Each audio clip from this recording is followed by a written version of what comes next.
ഇനി ഇന്ത്യയെ തൊടാനായി മറ്റൊരു രാജ്യത്തിനും സാധിക്കില്ല എന്നുള്ളത് വളരെ വ്യക്തമായൊരു വസ്തുതയാണ്.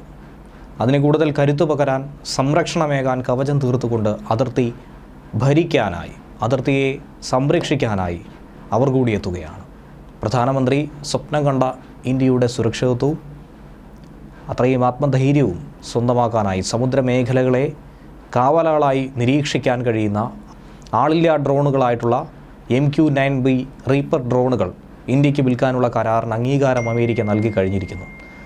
അതിന് ഡിഫൻസ് സെക്യൂരിറ്റി കോർപ്പറേഷൻ ഏജൻസി ആവശ്യമായിട്ടുള്ള എല്ലാ സർട്ടിഫിക്കേഷൻ നൽകിയതിന് തൊട്ടു പിന്നാലെയാണ് അംഗീകാരവും നൽകിയത്. പ്രധാനമന്ത്രി നരേന്ദ്രമോദി കഴിഞ്ഞ വർഷം നടത്തിയ അമേരിക്കൻ സന്ദർശനത്തിന് പിന്നാലെയായിരുന്നു 31ഓളം സ്കൈ ഗാർഡിയൻ ഡ്രോണുകൾ വാങ്ങാനുള്ള നിർദ്ദേശം മുന്നോട്ട് വച്ചതും ആ ആവശ്യം അവിടെ അറിയിച്ചതും. അതിനുള്ള അംഗീകാരം ബൈഡൻ നൽകി കഴിഞ്ഞിരിക്കുന്നു. 31 ഡ്രോണുകളിൽ 15 സീ ഗാർഡിയൻ ഡ്രോണുകൾ നാവികസേനയ്ക്കും 8 വീതം കരവ്യോമസേനകൾക്കും നൽകാനാണ് തീരുമാനിച്ചിരിക്കുന്നത്.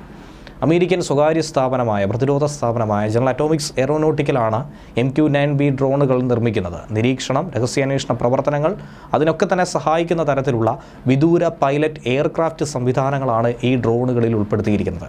ഹൈ ആൾട്ടിറ്റ്യൂഡ് ലോങ് എൻഡ്യൂറൻസ് ഡ്രോണുകൾക്ക് 40 മണിക്കൂർ വരെ ഒരേ സമയം പറക്കാനായി സാധിക്കുമെന്നതാണ് ഇതിൻ്റെ ഒരു സവിശേഷത.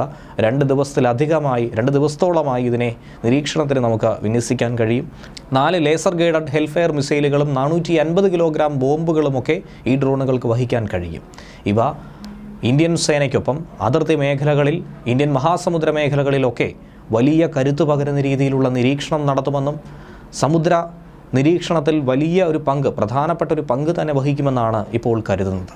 ഡ്രോണുകളുടെ വിൽപ്പന അമേരിക്ക ഇന്ത്യ നയതന്ത്ര ബന്ധം കൂടുതൽ ശക്തിപ്പെടുത്തുന്നതിന് സഹായിക്കുമെന്നും രാഷ്ട്രീയ സ്ഥിരതയ്ക്കും സമാധാനത്തിനും ഈ കരാറിലൂടെ ഇന്ത്യക്ക് നേടിയെടുക്കാൻ കഴിയുമെന്നും ഇന്ത്യ നിലവിൽ നേരിടുന്ന എല്ലാത്തരം ഭീഷണികളെയും തടയാൻ ഈ ഡ്രോണുകളിലൂടെ സാധിക്കുമെന്നുമാണ് കരുതുന്നത്.